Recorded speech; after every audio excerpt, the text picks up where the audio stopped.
नमस्कार, मी अर्चना विचारे सिक्रेट रेसिपीमध्ये तुमचं सहर्ष स्वागत करत आहे। आज मी बनवते तिळकुटातल्या शेवग्याच्या शेंगा आणि त्याच्यासाठी लागणारं साहित्य आहे हे 4 चमचे तिळकुट आहे, जे लांबडे काळे तीळ, धने, बडीशोप, जिरं, तिखट मसाला, हळद, मीठ, भाजलेलं खोबरं हे सर्व घेऊन मी हे छान तयार केलेलं आहे। तेल 7-8 चमचे तेल, बारीक चिरलेली कोथिंबीर, बारीक चिरलेला कांदा, ह्या शेवग्याच्या शेंगा आहेत त्या मी 10 ते 12 मिनिटं पाव चमचा मीठ घालून शिजवून घेतलेल्या आहेत। तर आता मी रेसिपी स्टार्ट करते। पातेलं छान तापलेलं आहे। आता मी त्याच्यामध्ये घालणार आहे तेल।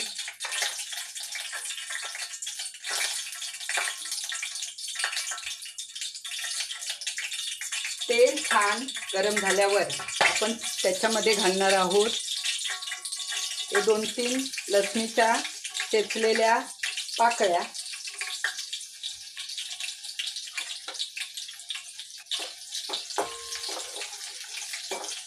त्या मी छान तेलामध्ये परतून घेणार आहे।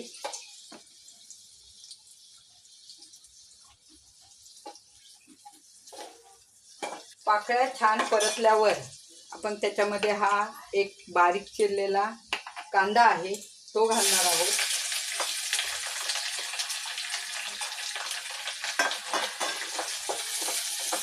तोही छान गुलाबी रंगावर मी परतून घेणार आहे। कांदा छान सोनेरी रंगावर परतल्यावर आपण त्याच्यामध्ये आता घालणार आहोत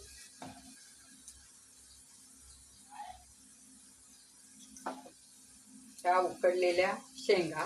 फक्त शेंगाच घालायचं, पाणी घालायचं नाहीये। आणि हे पाणी तुम्ही डाळीत आमटीतही वापरू शकता।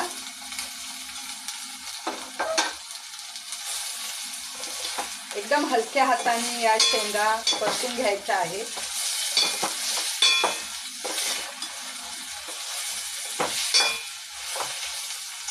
तर त्याच्यामध्ये आपण घालणार आहे 4 चमचे तिळकूट,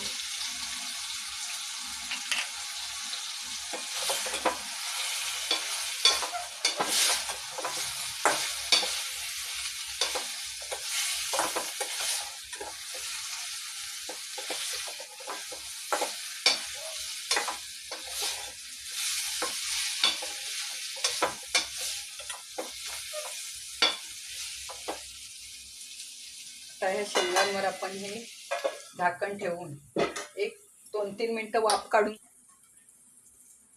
2-3 मिनिटांनंतर मी हे झाकण बाजूला करणार आहे।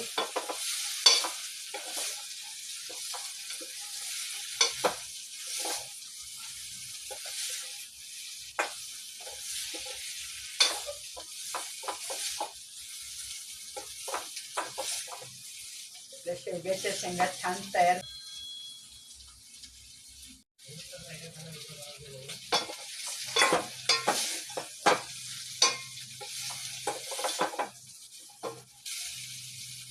तर त्याच्यावर आपण घालणार आहोत ही बारीक चिरलेली कोथिंबीर,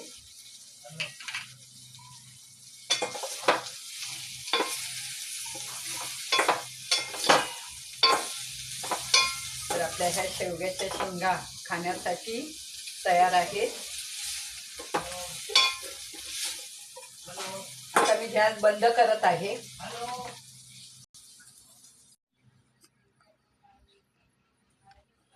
तर आपल्या शेवग्याच्या शेंगा खाण्यासाठी तयार आहेत। तर कसं काय मंडळी, कशी वाटली आजची डिश? आवडली ना? अहो मग बघताय काय, लाईक करा, शेअर करा आणि आपल्या चॅनलला सबस्क्राईब करा। थँक्यू।